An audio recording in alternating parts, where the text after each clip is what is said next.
Aku terbangun di tengah malam dengan suara tangis bayi yang memecah kesunyian.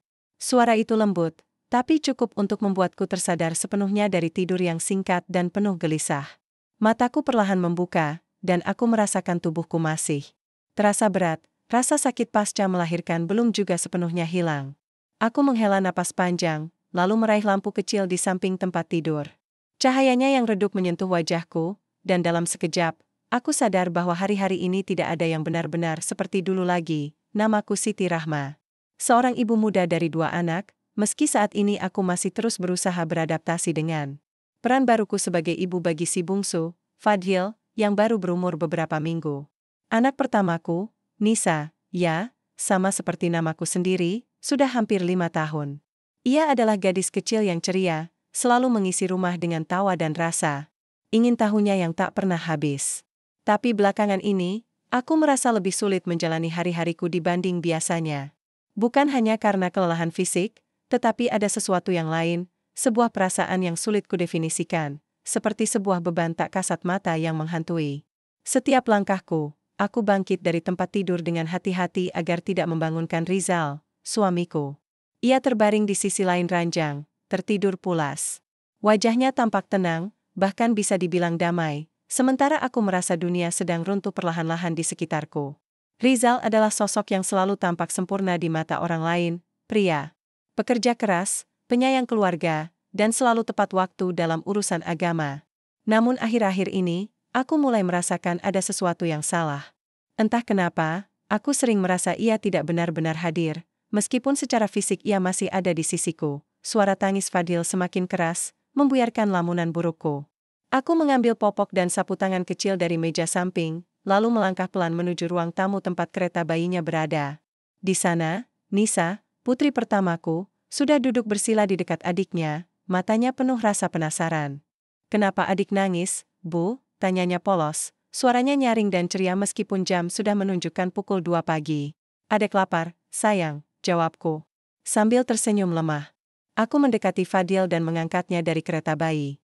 Tubuhnya hangat dan rapuh, membuatku merasa bersalah jika aku tidak bisa memberinya semua yang ia butuhkan.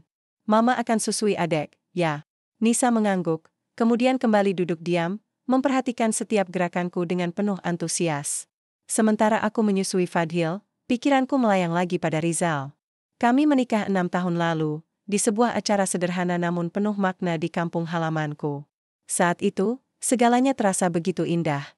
Rizal adalah sosok yang selalu mendukungku, meskipun kami harus berjuang keras di awal pernikahan karena penghasilannya yang pas-pasan. Tapi seiring berjalannya waktu, karir Rizal mulai membaik. Ia naik jabatan di kantor, dan pendapatannya meningkat drastis. Kami pun bisa membeli rumah kecil yang nyaman, serta memenuhi kebutuhan keluarga tanpa banyak masalah. Namun, ada sesuatu yang mulai berubah dalam 1 tahun terakhir. Rizal menjadi lebih sibuk, lebih sering pulang larut malam, dan jarang sekali membantu urusan rumah. Aku mencoba memaklumi, karena aku tahu tekanan pekerjaan kadang-kadang bisa membuat orang menjadi seperti itu. Tapi belakangan ini, perubahan sikapnya semakin terlihat jelas. Ia tidak lagi tersenyum seperti dulu ketika melihat Nisa bercerita tentang sekolahnya, atau ketika Fadhil menangis di tengah malam.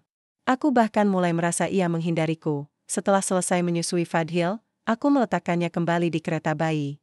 Nisa masih duduk di sampingnya, memandangi adiknya dengan senyum manis. Aku mendekat dan mencium keningnya. "Nisa tidur lagi, yuk," kataku lembut. "Besok kita main lagi, ya?" "Baik, Ma," jawabnya patuh. Ia bangkit berdiri, lalu meraih tanganku. Kami berjalan pelan menuju kamarnya, dan aku membantu Nisa masuk ke balik selimutnya. Setelah memastikan ia nyaman, aku menutup pintu kamarnya dengan hati-hati. Ketika aku kembali ke kamar tidur, Rizal masih tertidur pulas. Aku duduk di tepi ranjang, memandanginya dalam diam. Ada sesuatu yang aneh di wajahnya malam ini, sebuah ketegangan yang samar-samar terlihat, meskipun ia tampak sedang bermimpi. Aku menghela napas panjang, lalu meraih tas kerjanya yang tergeletak di sudut kamar. Mungkin ia lupa membawa dokumen penting ke kantor besok, pikirku. Aku hanya ingin memastikan semuanya baik-baik saja, tapi ketika aku membuka tas itu, jantungku tiba-tiba berdetak lebih cepat. Di dalam tas tersebut, aku menemukan sesuatu yang tidak pernah kuduga sebelumnya, sebuah kwitansi pembelian cincin emas. Nilainya cukup besar, dan nama toko perhiasannya terkenal di kota kami. Aku memandang cincin yang masih utuh di jariku, cincin kawin yang diberikan Rizal padaku 6 tahun lalu. Kenapa ia membeli cincin baru? Dan kenapa cincin itu tidak pernah diberikannya padaku? Pertanyaan-pertanyaan itu berputar di kepalaku, membuat dadaku sesak. Aku meletakkan kwitansi itu kembali ke dalam tas, lalu menutupnya dengan hati-hati. Aku berbaring di samping Rizal, tapi tidur sudah tidak mungkin lagi bagiku. Pikiranku dipenuhi oleh berbagai kemungkinan, semua buruk, semua menyakitkan. Apa yang sedang terjadi? Apa yang Rizal sembunyikan dariku, di tengah malam yang sunyi itu? Aku merasa seperti berada di ambang jurang. Dunia yang kubangun bersama Rizal selama bertahun-tahun tiba-tiba terasa rapuh, seperti sebuah rumah yang fondasinya mulai retak. Aku tidak tahu apa yang akan terjadi esok hari, tapi satu hal yang pasti, aku tidak bisa lagi mempercayai suamiku sepenuhnya. Matahari pagi memasuki kamar melalui celah-celah tirai, menyentuh wajahku dengan lembut. Aku terbangun dengan perasaan berat yang masih menghantui pikiranku sejak semalam. Kwitansi itu, cincin emas yang tidak pernah kudapatkan, terus terngiang dalam benakku. Bagaimana mungkin Rizal melakukan sesuatu seperti ini tanpa memberitahuku? Apakah ia benar-benar membelinya untuk orang lain? Pikiran-pikiran itu membuat dadaku sesak, tapi aku mencoba menenangkan diri. Mungkin ada penjelasan logis untuk semua. Ini, aku bangkit dari tempat tidur dan melihat Rizal sudah tidak ada di sisiku. Seperti biasa, ia sudah pergi ke kantor lebih awal. Di meja makan, aku menemukan secarik catatan singkat darinya. Maaf, aku harus rapat pagi ini. Jangan lupa minum vitaminmu, ya. Kalimatnya terasa dingin, formal, bahkan hampir seperti sebuah rutinitas yang dilakukan tanpa emosi. Aku menghela napas panjang, lalu melipat kertas itu dan meletakkannya di samping piring kosong. Setelah sarapan ringan, aku mulai merapikan rumah. Nisa sudah berangkat ke sekolah, dan Fadil tertidur nyenyak di kereta bayinya. Saat membersihkan ruang tamu, aku menemukan tas kerja Rizal yang tertinggal di sofa. Aku terdiam sejenak. Seharusnya aku tidak menyentuh barang-barangnya tanpa izin, tapi rasa penasaranku terlalu besar untuk diabaikan. Dengan hati-hati, aku membuka tas itu lagi. Kali ini, aku mencari sesuatu yang lebih spesifik, apapun yang bisa memberiku jawaban. Atas kecurigaanku, di dalam saku dalam tasnya, aku menemukan beberapa struk belanja lainnya. Ada kwitansi pembelian baju mahal dari sebuah butik ternama, serta nota restoran mewah yang sering dibicarakan teman-teman kantor Rizal. Semua transaksi itu terjadi dalam beberapa bulan terakhir, dan tak satu pun dari barang-barang itu pernah kudapatkan atau kugunakan. Aku merasa tubuhku gemetar, jantungku berdetak lebih cepat. Apa artinya semua ini? Saat itulah ponselku berdering. Aku buru-buru menutup tas Rizal dan menjawab panggilan itu. Itu adalah Lina, sahabat dekatku sejak SMA. Suaranya ceria seperti biasa, tapi aku tidak bisa menyembunyikan nada gugup dalam suaraku. Rahma, kamu baik-baik saja? Tanyanya khawatir. Kamu terdengar aneh. Aku baik-baik saja, jawabku cepat. Meskipun aku tahu Lina tidak akan percaya. Dia selalu bisa membaca perasaanku. Kenapa? Ah, cuma pengen ngobrol aja. Kamu lagi sibuk? Aku ragu sejenak, lalu menjawab, enggak juga. Fadil lagi tidur, jadi aku punya waktu luang. Syukurlah. Aku lagi di warung kopi dekat rumahmu. Kamu mau ketemu? Kayaknya kita belum ngobrol serius sejak Fadil lahir. Aku tersenyum tipis. Lina memang selalu tahu kapan aku butuh teman. Oke, aku ke sana. Setelah memastikan Fadil dalam kondisi aman, aku meninggalkan rumah menuju warung kopi favorit kami. Saat tiba, Lina sudah duduk di sudut ruangan, menyeruput secangkir kopi panas.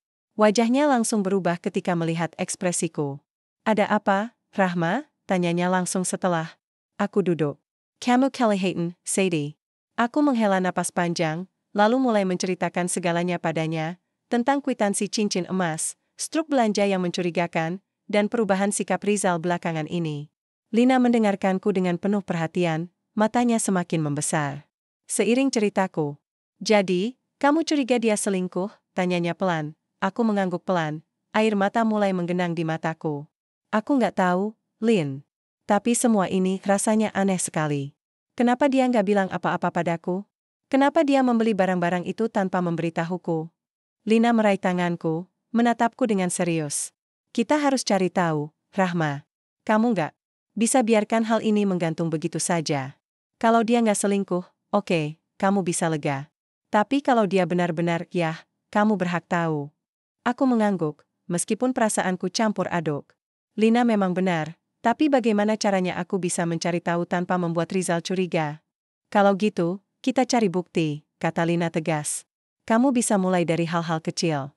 Misalnya, tanyain dia soal pekerjaannya. Siapa tahu dia main-main sama rekan kerjanya. Aku mengangguk pelan. Tapi gimana kalau dia marah? Atau kalau aku salah sangka? Kalau dia marah karena kamu nanya hal yang wajar-wajar aja, itu udah cukup jadi tanda, kan? Balas Lina. Pokoknya, jangan takut. Kamu punya hak untuk tahu. Setelah menghabiskan beberapa jam bersama Lina, aku pulang ke rumah dengan tekad baru. Malam itu, saat Rizal pulang, aku mencoba bertindak seolah-olah tidak ada yang salah. Kami makan malam bersama, dan aku mulai melemparkan pertanyaan-pertanyaan kecil. Sayang, kamu kenal siapa namanya Nisa? Tanyaku santai, sambil menyendok sayur. Ke piringnya, Rizal sempat terdiam sejenak, lalu menggeleng. Enggak, kenapa? Aku cuma dengar nama itu dari Bu Tuti. Katanya, dia sering lihat kamu di restoran bareng seorang wanita muda. Wajah Rizal berubah. Matanya membelalak sejenak, tapi kemudian, ia tertawa kecil. Ah, itu pasti salah lihat, Ma. Aku nggak kenal siapa-siapa yang namanya Nisa. Lagian, aku jarang banget ke restoran kalau nggak sama kamu. Aku tersenyum tipis, tapi dalam hati aku merasa semakin curiga. Jawabannya terlalu cepat, terlalu dipaksakan. Apakah Bu Tuti benar? Apakah wanita bernama Nisa itu benar-benar ada? Esok harinya, aku memutuskan untuk mengunjungi Bu Tuti, tetangga sekaligus teman dekat ibuku. Beliau tinggal hanya beberapa rumah dari kami, dan aku tahu beliau selalu punya informasi terkini tentang banyak hal. Ketika aku datang, Bu Tuti menyambutku dengan senyum hangat. Assalamualaikum, Nak Rama. Kok nggak bawa Nisa hari ini? Sapanya ramah. Waalaikumsalam, Bu. Nisa lagi sekolah. Aku kesini cuma mau nanya sesuatu. Bu Tuti mengangguk, lalu mengajakku duduk di ruang tamu. Setelah basa-basi singkat, aku mulai bertanya. Bu, aku dengar cerita kalau ibu pernah lihat Pak Rizal di restoran bareng seorang wanita muda. Benar? Bu Tuti tampak agak ragu sejenak, lalu mengangguk pelan. Iya, Nak. Beberapa bulan lalu aku pernah lihat mereka. Aku nggak tahu siapa wanita itu, tapi kayaknya mereka dekat banget. Aku nggak mau bilang apa-apa karena nggak mau bikin masalah. Hatiku seperti ditusuk jarum. Ibu tahu dia siapa? Bu Tuti menggeleng. Nggak, Nak. Cuma pernah dengar nama dia. Nisa, kayaknya. Tapi aku nggak yakin. Aku mengucapkan terima kasih, lalu pamit pulang. Di perjalanan pulang, pikiranku dipenuhi oleh satu nama, Nisa. Siapa dia? Kenapa Rizal bersamanya? Dan yang paling penting, kenapa Rizal berbohong padaku? Saat sampai di rumah, aku merasa dunia berputar semakin cepat. Fadil mulai menangis di kamarnya, dan aku buru-buru menghampirinya. Sementara aku menyusui Fadil, aku menyadari bahwa aku tidak bisa terus-menerus hidup dalam ketidakpastian. Aku harus mencari tahu lebih banyak tentang Nisa, tentang hubungannya dengan Rizal, dan tentang semua rahasia yang disembunyikannya dariku. Tapi bagaimana caranya? Aku tidak tahu harus mulai dari mana. Malam itu, aku duduk di tepi ranjang dengan ponsel di tanganku. Layarnya memancarkan cahaya biru yang redup, tapi cukup untuk membuat bayangan-bayangan pikiranku semakin nyata. Aku tahu aku harus melakukan sesuatu, mencari jawaban atas semua teka-teki ini. Tapi setiap kali aku mencoba bergerak maju, perasaan takut dan ragu selalu menahan langkahku. Apa yang akan terjadi jika aku menemukan sesuatu yang tidak ingin kulihat? Apakah aku siap menghadapinya? Namun, ada satu hal yang membuatku terus maju, anak-anakku. Nisa dan Fadil. Mereka adalah alasan utamaku untuk bertahan dalam pernikahan. Ini selama bertahun-tahun, meskipun kadang-kadang aku merasa lelah dan putus asa. Jika Rizal benar-benar telah berbuat salah, aku harus melindungi mereka dari dampak buruknya. Aku tidak bisa membiarkan mereka tumbuh dalam lingkungan yang penuh kepalsuan. Aku membuka percakapan WhatsApp dengan Lina, sahabatku. Dia sudah menawarkan bantuannya sejak awal, dan aku tahu dia adalah orang yang bisa kupercaya sepenuhnya. Lin, aku butuh bantuanmu lagi, tulisku dengan jari-jari yang gemetar. Beberapa detik kemudian, balasannya muncul. Tentu, Rahma. Kamu mau? Ngapain? Aku pengen tahu lebih banyak soal wanita bernama Nisa itu. Apa kamu bisa bantu cari tahu? Tanyaku ragu. Lina langsung membalas dengan nada mantap. Serahkan padaku. Aku punya beberapa teman di kantor Rizal. Aku bisa minta tolong mereka untuk cari tahu. Aku menghela napas lega, tapi di saat yang sama, aku merasa bersalah. Apa aku sedang menjadi istri yang paranoid dan posesif? Atau apakah ini hanya naluri alami seorang ibu yang ingin melindungi keluarganya? Aku tidak tahu. Yang jelas, aku tidak bisa mundur lagi sekarang. Esok harinya, aku mulai menyusun rencana. Dengan bantuan Lina, aku berhasil mendapatkan informasi penting. Nama lengkap Nisa adalah Nisa Putri, dan dia tinggal di sebuah apartemen mewah di pusat kota. Aku bahkan mendapat fotonya dari akun media sosialnya yang publik. Wajahnya cantik, dengan senyum manis yang terlihat begitu sempurna. Melihat fotonya saja membuat dadaku sesak. Bagaimana mungkin Rizal bisa memilih wanita seperti dia daripada aku? Lina juga memberiku nomor telepon seseorang yang katanya bisa membantu melacak jejak digital Rizal. Orang itu adalah temannya, seorang ahli IT bernama Pak Andi.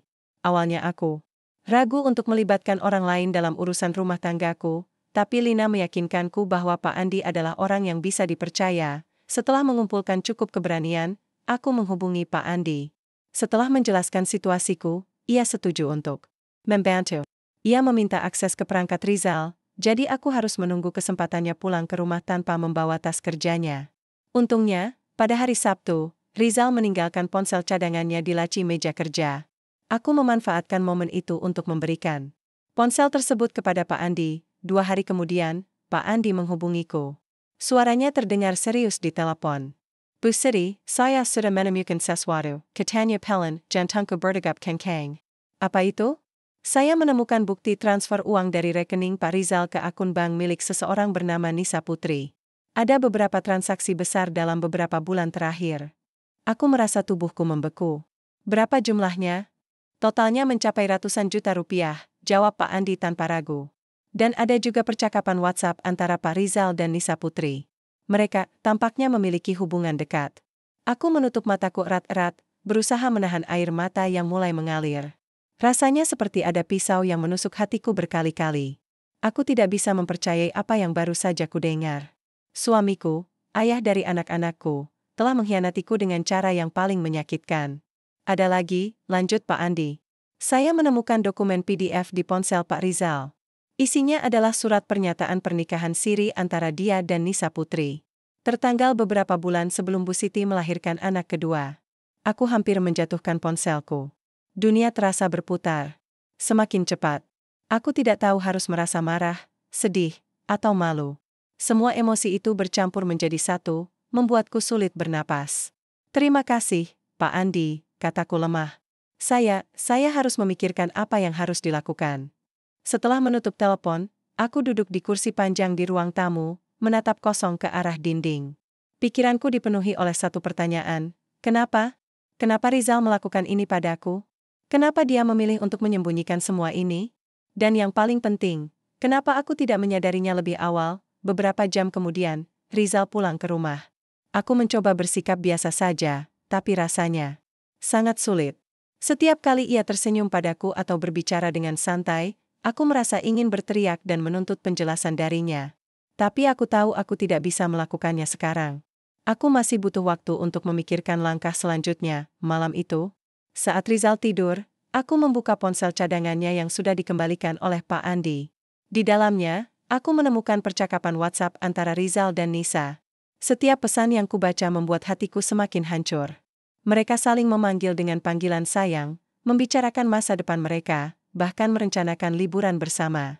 Aku merasa seperti seorang penonton dalam kisah cinta yang tidak pernah melibatkanku. Di tengah-tengah percakapan itu, aku menemukan sesuatu yang lebih mengejutkan. Rizal ternyata sudah membeli apartemen atas nama Nisa sebagai bagian dari kesepakatan pernikahan siri mereka. Ini bukan sekadar perselingkuhan biasa, ini adalah perencanaan yang matang, yang melibatkan uang, properti, dan janji-janji masa depan. Aku menutup ponsel itu dengan tangan gemetar. Air mataku mengalir deras, tapi kali ini aku tidak lagi merasa 5. Sebaliknya, aku merasa marah.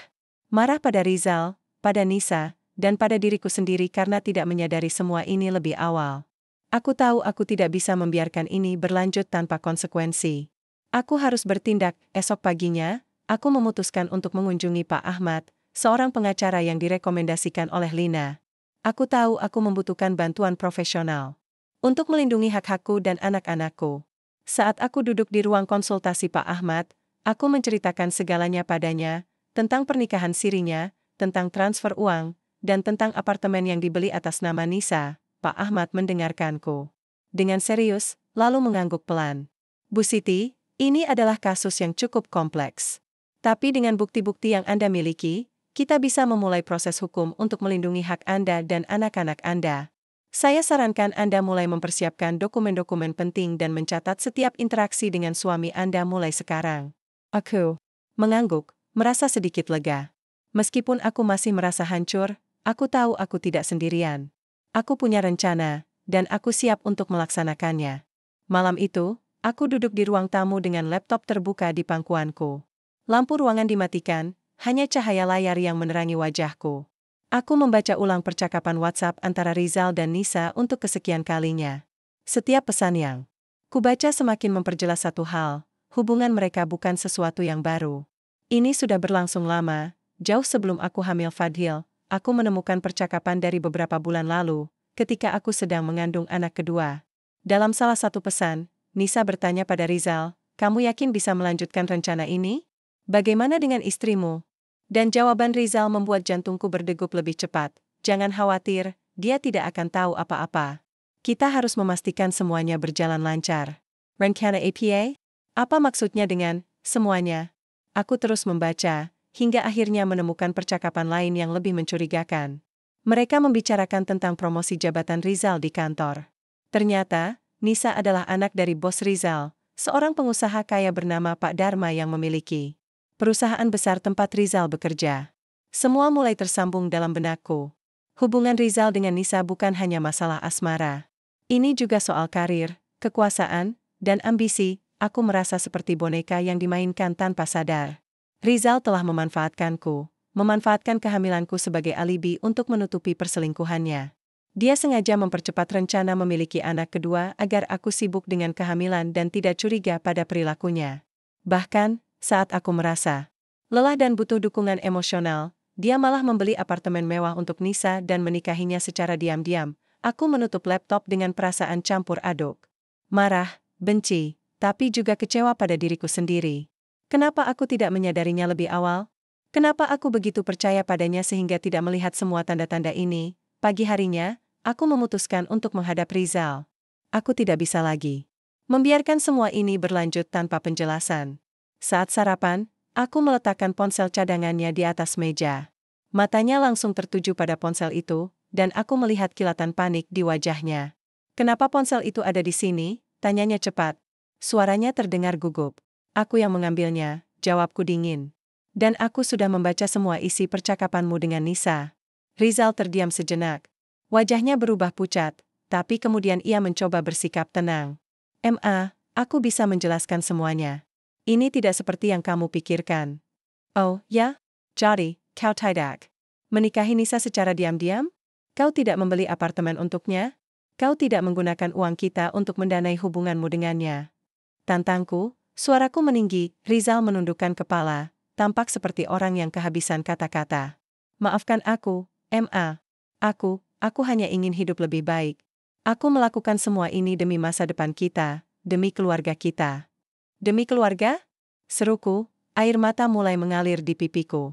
"Kau pikir ini demi keluarga? Kau berbohong padaku, mempermainkan perasaanku, dan bahkan menikahi wanita lain tanpa memberitahuku. Bagaimana bisa kau bilang ini demi keluarga?" Rizal tidak menjawab. Ia hanya duduk di sana, menundukkan kepala, tampak seperti orang yang kalah. Aku tidak tahu apakah dia benar-benar menyesal atau hanya mencari cara untuk keluar dari situasi ini. Yang jelas, aku tidak bisa lagi mempercayainya. Setelah percakapan itu, aku memutuskan untuk bertindak lebih serius. Aku menghubungi Pak Ahmad, pengacaraku, dan memberitahunya bahwa aku siap memulai proses hukum. Selain itu, aku juga membagikan bukti-bukti perselingkuhan Rizal kepada Pak Dharma, bosnya di kantor. Aku tahu ini adalah langkah yang berisiko, tapi aku tidak peduli lagi. Aku harus melindungi hak-hakku dan anak-anakku. Beberapa hari kemudian, aku mendapat kabar bahwa Rizal telah diberhentikan dari pekerjaannya karena melanggar etika profesional. Kabarnya, Pak Dharma sangat marah setelah mengetahui bahwa putrinya digunakan untuk manipulasi karir. Rizal kehilangan segalanya, pekerjaannya, reputasinya, dan mungkin kepercayaan banyak orang. Namun, meskipun aku merasa lega karena keadilan mulai berpihak padaku, aku tahu ini belum berakhir. Ada banyak hal yang harus aku selesaikan, proses cerai, pembagian aset, dan tentu saja, melindungi anak-anakku dari dampak buruk semua ini. Setelah semua yang terjadi, aku menyadari bahwa balas dendam bukan hanya tentang membalas rasa sakit yang kurasakan. Ini tentang merebut kembali kendali atas hidupku dan memastikan bahwa aku serta anak-anakku tidak menjadi korban dari ambisi dan kebohongan Rizal. Aku tidak ingin hidup dalam bayang-bayangnya lagi. Aku ingin bangkit dan membangun kehidupan baru yang lebih baik. Dengan bantuan Pak Ahmad, aku mempersiapkan dokumen-dokumen penting untuk proses perceraian. Aku juga memastikan bahwa aku mendapatkan hak asuh penuh atas Nisa dan Fadhil, serta sebagian besar aset keluarga.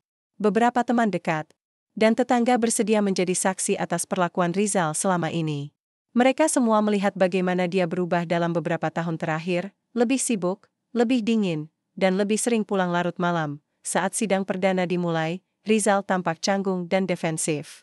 Dia mencoba berargumen bahwa semua ini adalah kesalahpahaman, bahwa dia masih mencintaiku dan ingin mempertahankan rumah tangga kami.